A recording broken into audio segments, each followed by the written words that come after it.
Welcome to the Convocation Interview Series, hosted by Berea College and produced by Apollon, the undergraduate e-journal. Apollon's mission is to publish superior examples of undergraduate humanities research, as well as fully utilize the e-journal format through image, text, and sound. In the spirit of this mission, the Convocation Interview Series provides Berea College students the opportunity to engage in conversation with a diverse calendar of speakers and performers. The expertise of these speakers and performers provides a valuable resource, as well as the opportunity to connect the role of the public intellectual to the college environment. Hello and welcome to the fourth installment of the Fall 2011 Convocation Interview Series. My name is David Cornett. I'm the coordinator of the Convocation Interview Series. Today we are fortunate enough to have the opportunity to speak with world-renowned pianist Andreas Klein. Today our student interviewers are Francois Byers, Mark Dieter, and Brittany Smith. Would you please introduce yourself to our listeners? I'm Francois Byers. I'm a music major, and I'm a senior. I'm graduating this year. My name is Mark Dieter. I'm a music major as well. I'm a sophomore, a couple years to go. My name is Brittany Smith. I am a music education major from Oak Hill, Ohio. I'm also a senior, en route to graduate in December of 2012. Mark, would you begin with our first question? Sure. My question is, what inspired you to be involved in music? When I was a child, I observed my father playing the violin and my grandmother, his mother, playing the piano as amateurs. My father was a businessman and my grandmother was just playing the piano as people did at the time when you did not have a CD, so they had to do the music themselves. And I was maybe 3 years old and 4 years old or something like that. I observed them playing and somehow I reacted to music.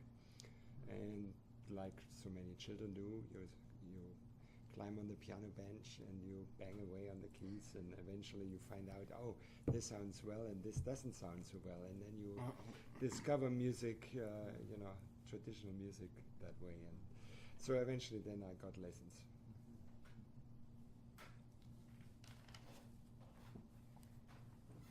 I like to say, start a fabulous concert. I thoroughly enjoyed it.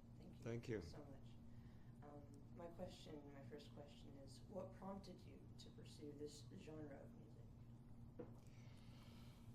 When you study any type of music, you always have to start with classical music, because with so-called classical music, you learn the basics in any type of music, Western music. So when you study piano, or you study violin, or you would study any other type of instrument, you study not just how to play the instrument, but you study traditional music with it. You learn about scales, you learn about harmony, you learn about rhythm. And I grew up with that type of music somehow. Much later I discovered a certain interest in jazz, in all the jazz types of genres, and but I always stayed with classical music, because when you play classical music and you listen to that, you will discover very, very quickly that all the other types of music are much less complex, less interesting therefore, and maybe with the exception of good jazz, the typical pops music is based on very few chords, very little rhythm, very, very few dynamic changes. All the music is basically loud and louder, and that's about it. And it's also, pops music is very fashionable. Most of the pops music doesn't have a lasting value, and it's interesting to know, that we still play Bach that was written, in the 1800s, and we still play that, and we still have, we see an affinity and a love for that, and all the music afterwards. So there must be something right about classical music. I'm going to look at my question. What I said. So this is, I guess, like, whenever you're up there on stage, when you're performing and you're playing, and there's expression involved, right? So you've worked really hard to learn these pieces, and you're expressing something, some sort of emotion. Like, how much of that expression is relating to your personal life, to your personal issues, and how much of it is understanding the life of a composer, understanding his heart? Like, when you understand, what helps you? Okay, I have to repeat what we discussed somehow for lunch today.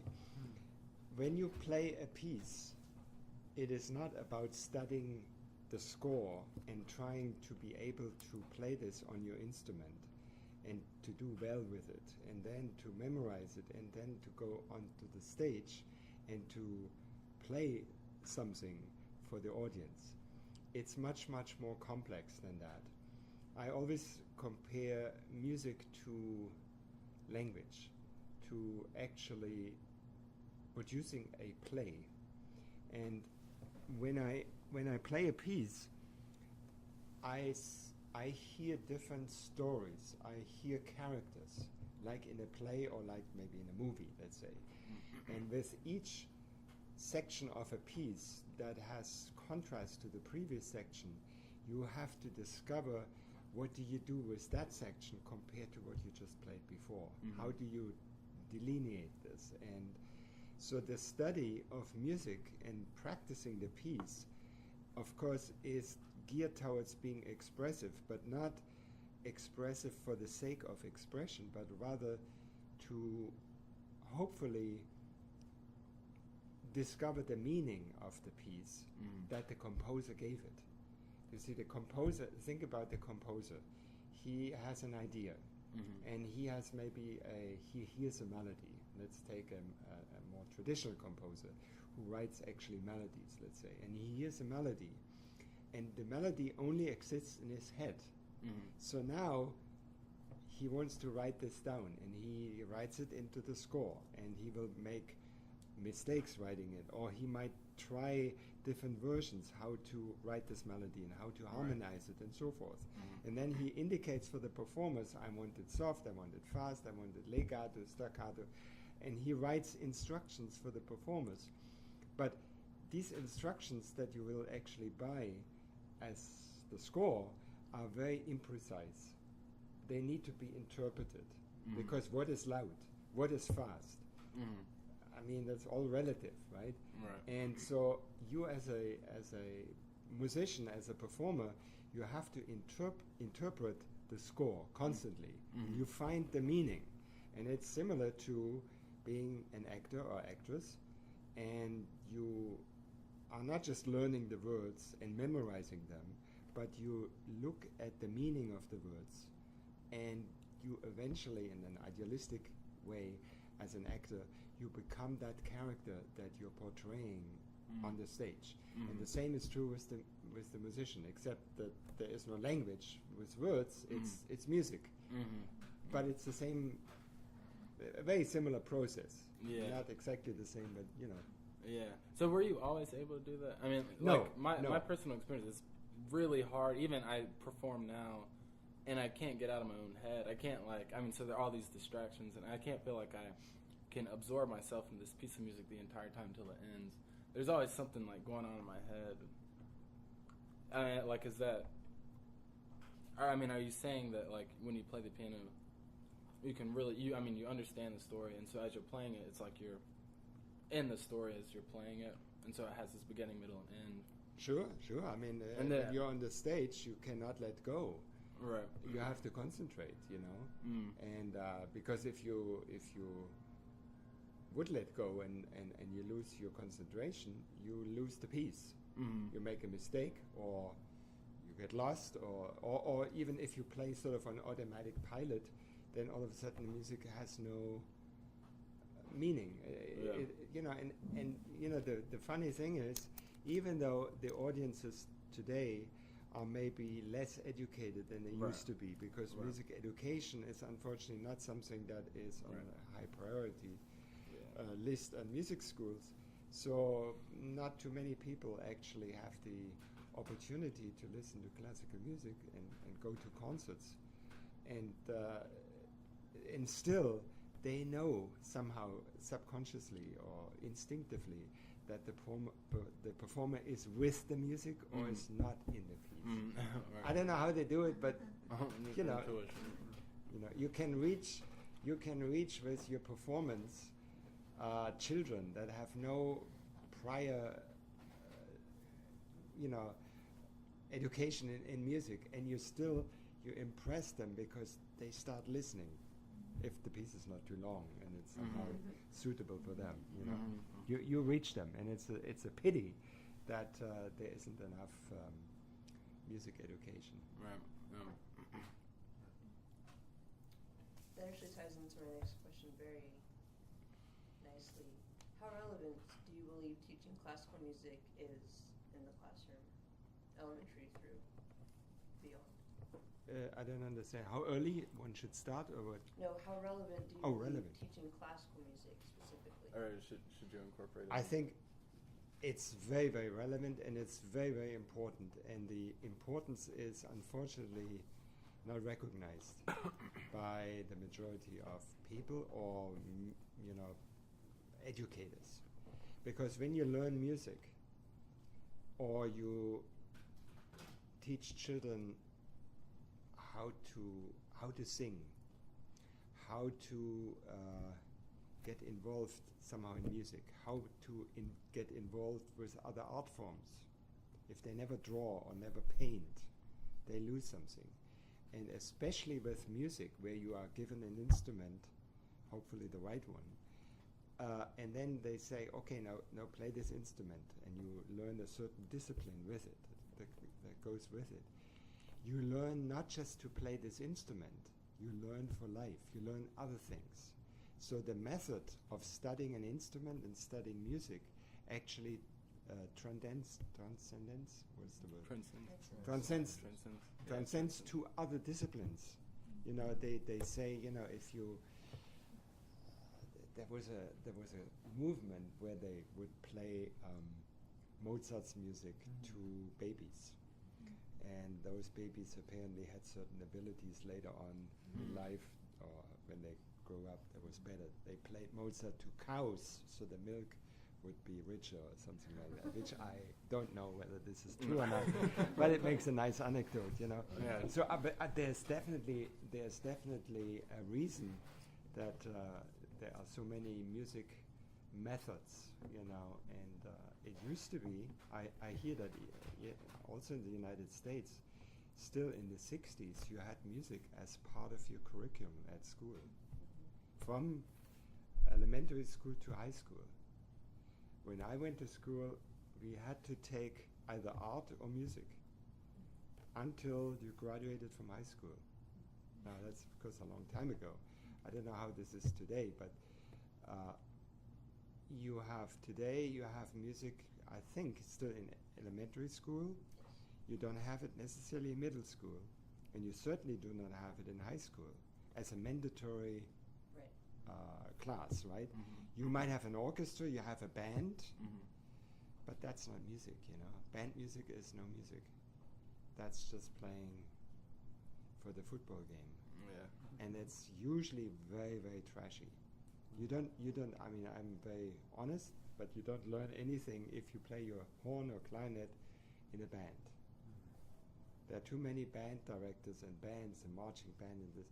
This is terrible music. This is not to make people sensitive and aware of what music is all about, because they just play, and they watch the girls dancing, like the cheerleader girls. They're not ballet dancers. All right.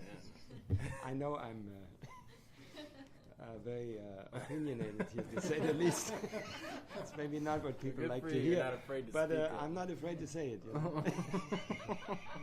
It's the truth. Come on.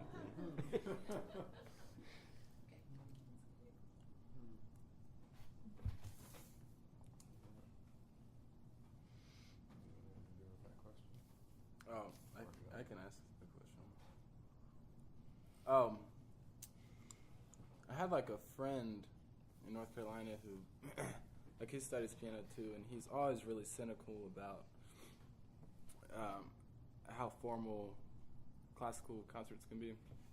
And he says like, yeah, and his reference is like, man, I wish that things were like they were in the past.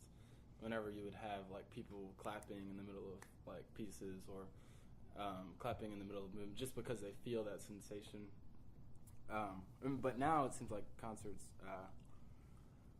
it's very formal, and it almost seems extremely serious. And so I just wanted to get your opinion on like, what do you think? What is your preference for? Like, have you ever encountered a concert where you're playing and people are like, oh my God, I feel, and they're clapping while you're playing? And if so, like, what is it like to play while you hear this? Or? No, I mean, people have not applauded while I played. Mm-hmm. They might have applauded,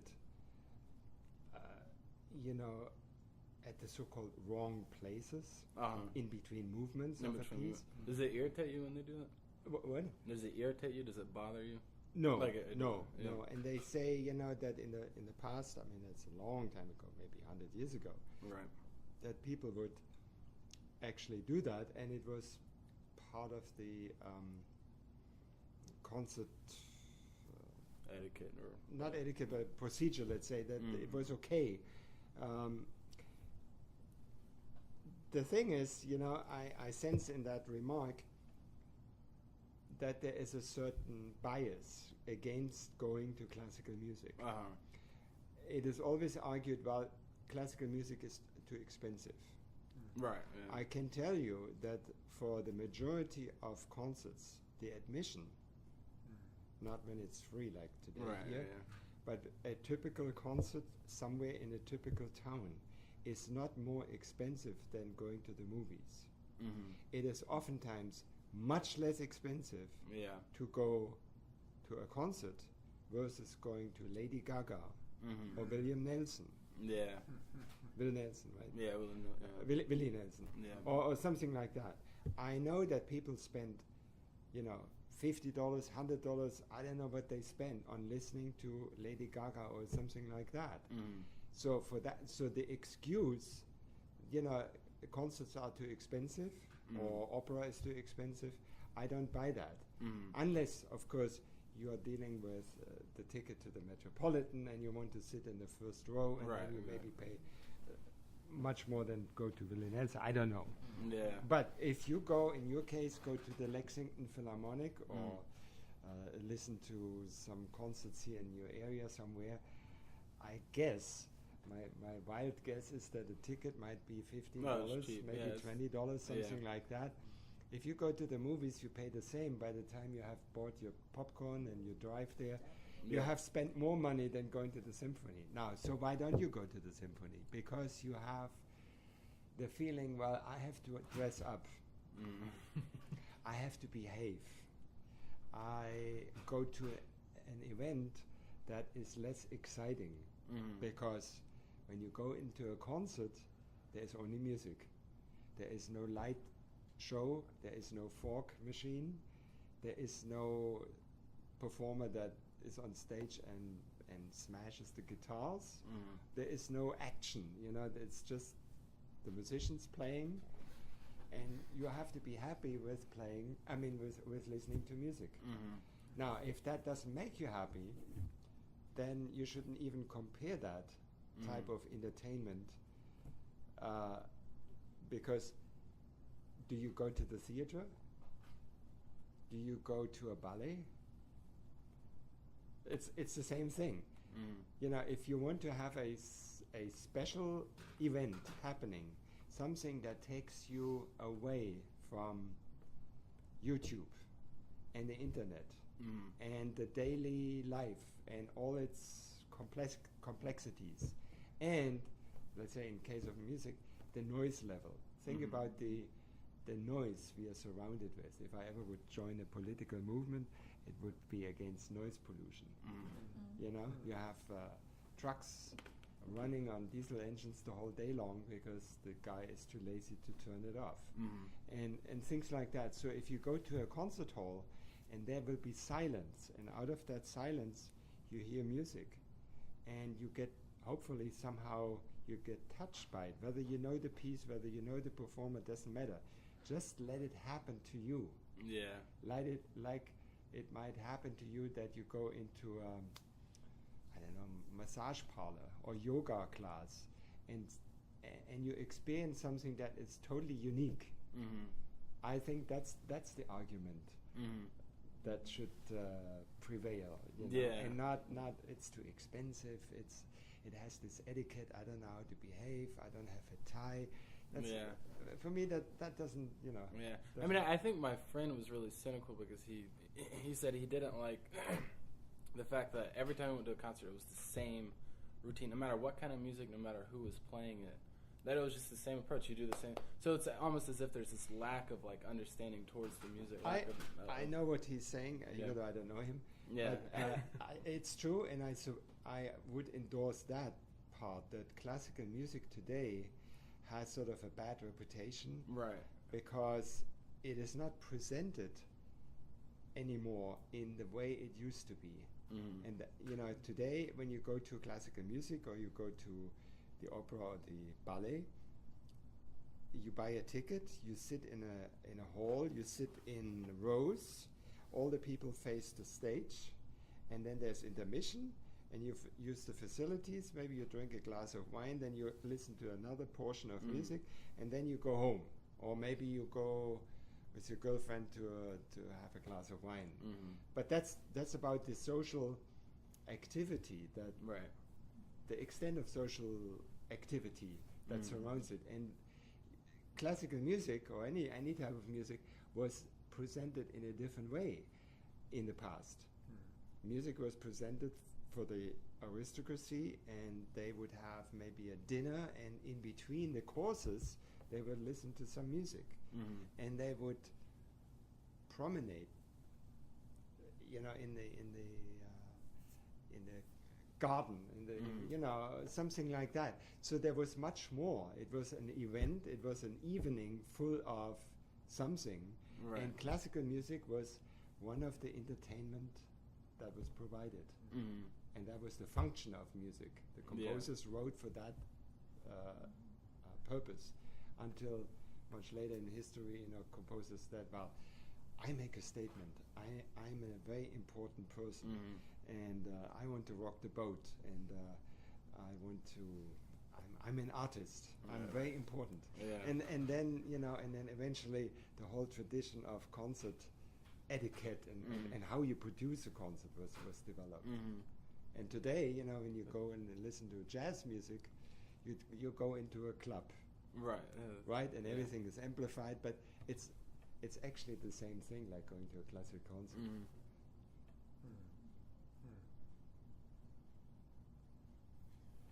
That kind of, I was curious how you've seen the classical music world change since you started concertizing.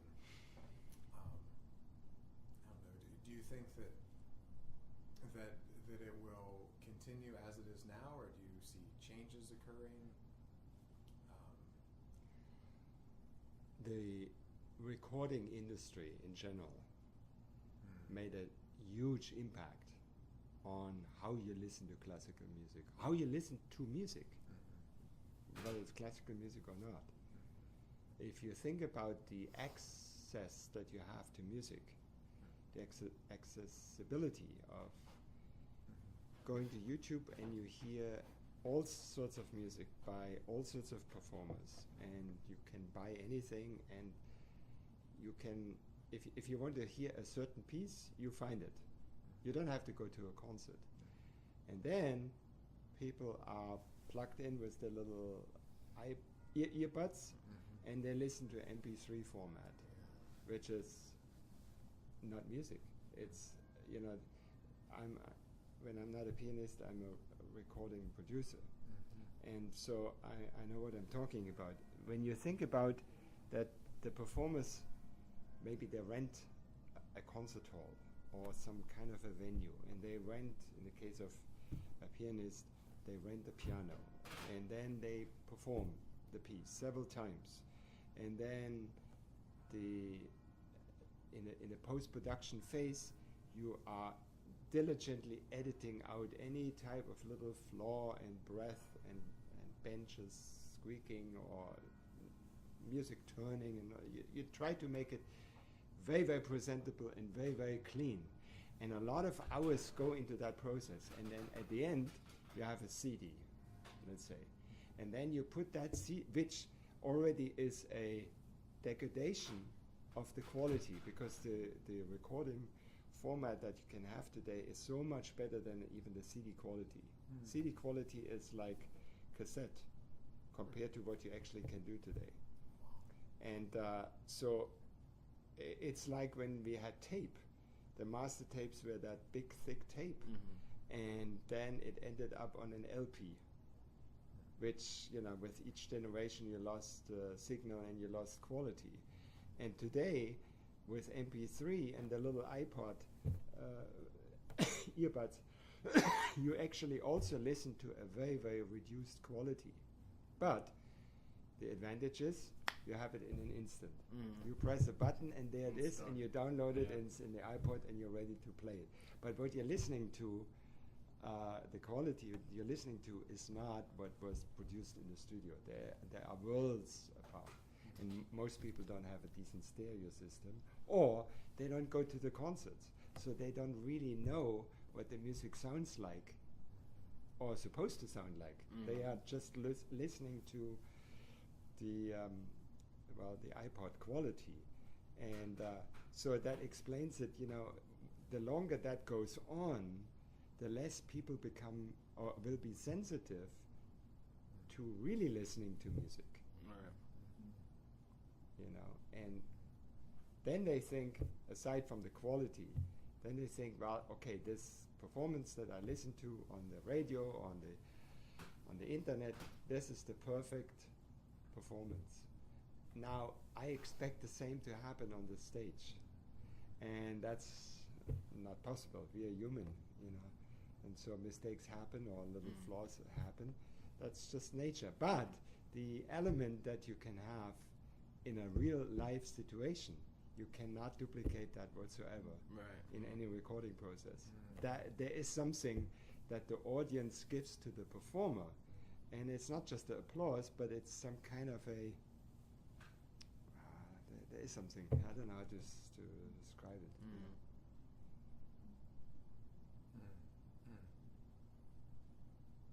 Well, it has been a pleasure. Yes. It's late.